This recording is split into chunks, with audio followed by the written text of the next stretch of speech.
सदियाँ बीत गई है लेकिन सभ्यता वहीं पर है, समय बीत गया है लेकिन राह वहीं पर है। जय भीम, नमो बुद्धाय। स्वागत है आप सभी का आपके चहेते चैनल पर जिसका नाम है बोधिसत्व।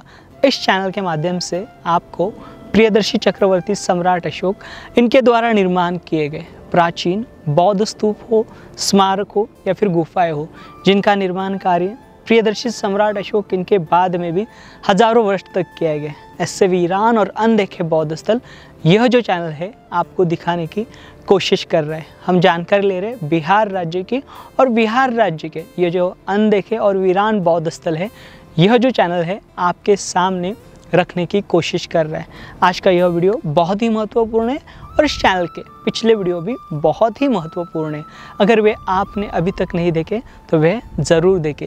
आज का यह वीडियो बिहार राज्य के गया जिले के गुरुवा प्रखंड यहाँ का है। इससे पहले हमने आपको गुरुवा प्रखंड के गुरुवा दुब्बा यह जो स्थल है वे दिखाए थे, जहाँ पर भगवान बुद्ध जो है एक रात ठहरे थे। भगवान बुद्ध ने यहाँ पर एक रात गुजारी थी। यह जो स्थल है गुरुवा से काफ़ी नज़दीक है, 8 से 9 किलोमीटर की दूरी पर यह जो स्थल है वह स्थित है गुरुवा इस प्रखंड में। यानी यहाँ पर यह जो स्थली है, यहाँ पर हमें भगवान बुद्ध की एक मूर्ति दिखाई देगी और साथ ही साथ कुछ भग्न अवशेष दिखाई देंगे। और ये जो स्थल है अमूमन ज़्यादातर लोगों को पता नहीं, और एक छोटा सा गांव है, और इस छोटे से गांव में यहाँ पर ज़्यादातर कोई जाते नहीं। अगर कोई गए तो इतिहास संशोधक और इक्के दुक्के जो है वे यहाँ पर जाते हैं। तो हम यहाँ पर चलेंगे और यहाँ के स्थानिकों से यहाँ का जो इतिहास है, फिर यहाँ पर मूर्ति कैसे आई भगवान बुद्ध की, वह जानने की कोशिश करेंगे। आपसे अनुरोध है ये वीडियो ज़्यादा से ज़्यादा शेयर करें, ताकि ये जो महत्वपूर्ण वीडियो है और ये जो महत्वपूर्ण जानकारी है सभी देशवासी देख सके। यहाँ पर हम हमारे व्यक्तिगत वाहन से जा सकते हैं, अथवा यहाँ पर के जो लोकल वाहन है उनका इस्तेमाल कर हम इस नसेर गाँव में जा सकते हैं। तो चलिए आज का ये वीडियो शुरू करते हैं।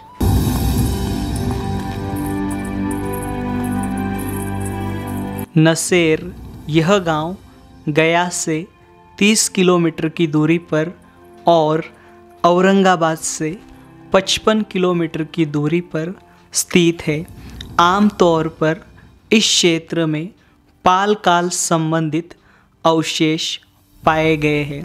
इस काल में बड़ी संख्या में शिल्पों का निर्माण कार्य किया गया था। जहाँ तक पालों का शासनकाल है वहाँ तक मूर्तियाँ पाई जाती है।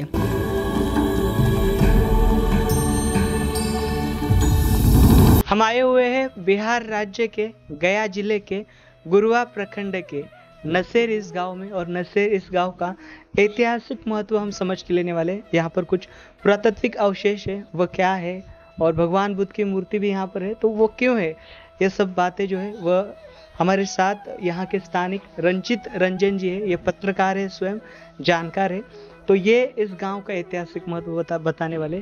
सर स्वागत है आपका। बहुत बहुत धन्यवाद जी। ये हमारा नसेर गांव है, गया जिले के गुरुवा प्रखंड में पड़ता है।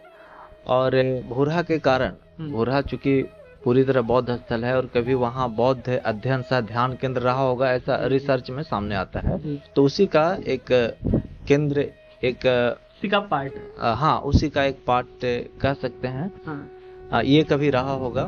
भगवान बुद्ध की मूर्ति है। और गया के इतिहास में ऐसा वर्णित है कि जब भगवान बुद्ध सारनाथ जब जा रहे थे, ज्ञान प्राप्ति के बाद जब सारनाथ जा रहे थे, तो सारनाथ जाने के क्रम में उनको जो जाने का जो रास्ता था उसमें आप सुने होंगे कि पहली रात्रि भूरा में गुजारे थे।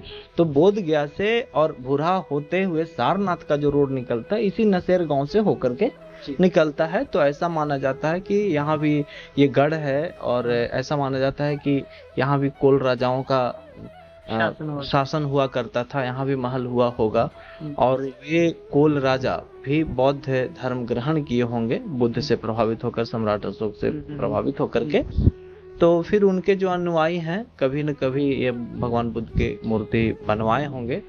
और ये तो कब से मूर्ति है इसका तो कोई बताने वाले नहीं है, क्योंकि हमारे दादा परदादा लोग भी कहा करते हैं कि उनकी याद से पहले से है। अच्छा। तो कब गढ़ से निकली है इसका सही ईयर बताया नहीं जा सकता, काल बताया नहीं जा सकता, लेकिन ये अनुमान है कि इसी गढ़ की खुदाई में ये भगवान बुद्ध। पहले गढ़ कैसे था, ये मंदिर कब बना हुआ? मंदिर ग्रामीणों ने अपने सहयोग से बनवाया है। हाँ। और इसे सुरक्षित रखने के लिए, चूंकि कई बार चोरों ने चुराने का प्रयास किया, कुछ दूर ले भी गया, लेकिन संजोग कहिए या प्रकृति इसका कुछ ऐतिहासिक संदर्भ मिलता है इसके बारे में? हाँ, कई कई किताबों में जिक्र है। जैसे राजेंद्र प्रसाद सिंह भी अपने जो रिसर्च है उसमें इसका जिक्र किए हैं। हमारे बोधगया के एक बहुत बड़े पत्रकार हैं दैनिक भास्कर में, राजीव जी, उन्होंने भी इसके संदर्भ में काफी कुछ लिखे हैं। और अगर आप सनातन धर्म की बात करें तो रामायण में भी इस पौराणिक रास्ते का जिक्र है, और उसके आधार पे ये लोग मानते हैं, या हम लोग मान सकते हैं कि जो पौराणिक रास्ता जो था बोधगया से, हाँ, प्राचीन जो रास्ता था बोधगया से सारनाथ जाने का क्रम में कहीं ना कहीं इस रास्ते से होकर के ही गुजरा होगा। और फिर सिर्फ बुद्ध की बात ना, ऐसा भी माना जाता है कि ह्वेन सांग जो चीन यात्री जो यात्रा किए थे, इसी रास्ते से वो भी गुजरे होंगे, जो बुद्ध के रास्ते को खोज करते हुए गए थे। तो ऐसा माना जाता है कि वे भी इसी रास्ते से गुजरे होंगे। अब ये जो मूर्ति यहाँ पर अपने दीवार में फिक्स की है, ये मूर्ति कब कराई है, मतलब जब चोरों ने? ये तो इधर 15-20 साल की कहानी है, 15 सालों में ही ये सब बना। आपके जो दादा परदादा है, ये जब भगवान बुद्ध के बारे में जानते नहीं, तो इस मूर्ति को किस नाम से? ना, यहाँ तो इसे अभी भी काफी लोग ब्रह्म बाबा के नाम से पूजते हैं। ब्रह्म बाबा? हाँ, लेकिन पिछले 10 सालों में 2012 के बाद जब हम लोगों को मालूम हुआ, या फिर भूरा में भी आप देखे होंगे, भूरा से आप आ रहे हैं, भूरा में भी वहाँ भगवान बुद्ध की मूर्ति को देवी माँ के नाम से पूजते हैं, कहीं कहीं तेलिए बाबा के नाम से पूजते हैं, कहीं मतलब हर एक जगह की अपनी अपनी कहानी है। यहाँ भी ब्रह्म बाबा के नाम से पूजते हैं। भूरा को हम लोगों ने प्रयास किया बौद्ध स्थल पर्यटन के रूप में विकसित करने का, और लोगों को बताया कि देवी माँ नहीं है, भगवान बुद्ध है। और उसके बाद भी यहाँ लोग धीरे धीरे जानने लगे कि ये ब्रह्म बाबा नहीं है, ये भगवान बुद्ध है। आप देख सकते हैं कि लोगों ने, ग्रामीणों ने बिल्कुल लिखा दिया, नमो बुद्धाय, बुद्ध भगवान। ठीक है, तो अब जानते सब लोग हैं कि ये बुद्ध हैं, ये ब्रह्म बाबा नहीं है, लेकिन कुछ लोगों की जुबान पे है ब्रह्मस्थानी, ब्रह्म स्थान। तो है, समय के साथ वो सारी चीजें भी सुधर जाएगी। जी। ऐसे बौद्ध साहित्य में ब्रह्म स्थान मतलब, या फिर ब्रह्मचर्या भी नाम आता है, या फिर ब्रह्म ज्ञान भी आता है। हाँ, भगवान बुद्ध। हाँ, वो काफी, बिहार में तो वैसे काफी साइट हैं, ब्रह्म विहार, बहुत सारी चीजें हैं। एक इंडिया टुडे में एक स्टोरी भी छपी थी, बदल डाला तथागत का धर्म, उसमें नवादा तरफ की भी कई स्टोरी थी। तो अब लोग जानते हैं, अब तो लोगों ने लिख भी दिया है भगवान। चलिए मूर्ति के बारे में बताइए। अंदर देखिए, यहाँ पर जो भगवान बुद्ध की मूर्ति है, ये मुकुटधारी मूर्ति है। मुकुटधारी मूर्ति है। बताइए आपको जो जानकारी मूर्ति है। नहीं, ये सारी जानकारी तो आप लोगों की होगी, आप लोग रिसर्च करते हैं। मैं सिर्फ ये जानता हूँ कि भगवान बुद्ध हैं, और यहाँ का जो इतिहास है बुद्ध के मामले में, बौद्ध के मामले में, बौद्ध अवशेषों के मामले में वो काफी रिच है। और आप लोग आए हैं तो यहाँ की जो प्रसिद्धि है और बढ़ेगी। जी देखिए, ये जो मूर्ति आप देख पा रहे हो, ये लगभग 8वीं से 9वीं शताब्दी की मूर्ति है, और इस मूर्ति के यहाँ पर एक लेख अंकित है। और ये जो लेख आपको दिखाई दे रहा है, ये लेट ब्राह्मी लेख है। इसके अंदर एच धम्मा हेतु प्रभाव हेतु तेषा हेव तथागतो महाश्रमणो लेख इसके ऊपर अंकित है, यानी बृहद वाक्य है। और इस बृहद वाक्य में हमेशा मैं आपको बताता हूँ, यहाँ पर भगवान बुद्ध ने उस कारण को खोज लिया है जिससे दुख की उत्पत्ति होती है, ऐसे महाश्रमण कहते हैं। इस प्रकार की जानकारी जो है इस लेख में होती है।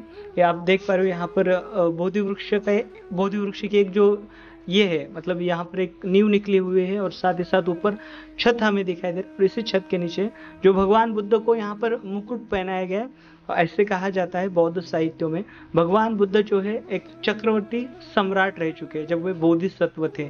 तो इसके वजह से उनके सर पर मुकुट यहाँ पर दिखाया गया है, और जिससे उनके आप ये आभूषण देख सकते हो, अलंकार देख सकते हो, जो कि शाही अलंकार जो है यहाँ पर तथागत भगवान बुद्ध द्वारा यहाँ पर पहनाए गए हैं। इसके पिछला हिस्सा देखिए, यहाँ पर आपको दोनों हिस्सों में गंधर्व दिखाई दे रहे हैं, और ये जो मूर्ति है ये लगभग देखिए पाला पीरियड की ये मूर्ति है और ये मूर्ति लंबी है। यहाँ पर आधा जो इसका हिस्सा है यहाँ पर सीमेंट के अंदर धंस चुका है और ये बहुत ही शानदार मूर्ति है। जैसे हमने आपको इससे पहले भी बिहार राज्य की अनेकों मूर्तियाँ दिखाई है, वैसी ये मूर्ति है। और यहाँ पर एक दूसरा पैनल है, देखिए ये पैनल बहुत ही शानदार है और इस पैनल में भी बहुत सारी जो मूर्तियाँ है वे है। देखिए यहाँ पर आपको हाथ के ऊपर जो 32 लक्षण होते हैं बुद्ध के, उस 32 लक्षणों में से एक लक्षण जो है यहाँ पर आपको हाथ और पैर के ऊपर जो चक्र है, चक्र बना हुआ दिखाई देता है, जो कि भगवान बुद्ध के उपदेशों को यह प्रदर्शित करता है। मतलब जो भगवान बुद्ध द्वारा यहाँ पर धम्म चक्र प्रवर्तन हुआ है उसको यह साझा करता है। और यह देखिए ये मूर्ति, इसके पीछे आसन भी बना हुआ है और इस आसन के इर्द गिर्द जो है यहाँ पर जो सिंह है, सिंह का शिल्प है। इसके नीचे भी सिंह का ही शिल्प था, लेकिन अब ये मूर्ति जो है अंदर पूरी धसी हुई है, इसके कारण इसके अंदर के जो शिल्प है वे देख नहीं सकते। यहाँ पर और एक पैनल है और इस पैनल में देखिए विविध प्रकार की मूर्तियाँ है और ये जो सारी मूर्तियाँ है ये वज्रयान शाखा से संबंधित है। और ये वाली भी जो मूर्ति आप देख पा रहे हो ये भी वज्रयान शाखा से संबंधित है, क्योंकि इसके अंदर आपको अकाला का शिल्प दिखाई दे रहा है। ये देखिए दोनों तरफ आपको अकाला दिखाई दे रहे हैं और ये अकाला जो है अमूमन बुद्धिज्म में दिखाई देते हैं हमें। इनके हाथ में आपको तलवार दिखाई दे रही है। ये शिल्प है जो कि रक्षा के प्रतीक है और धैर्य के प्रतीक इन्हें माना जाता है। और इस प्रकार से भगवान बुद्ध की जो मूर्ति है वे हमें यहाँ पर दिखाई देती है।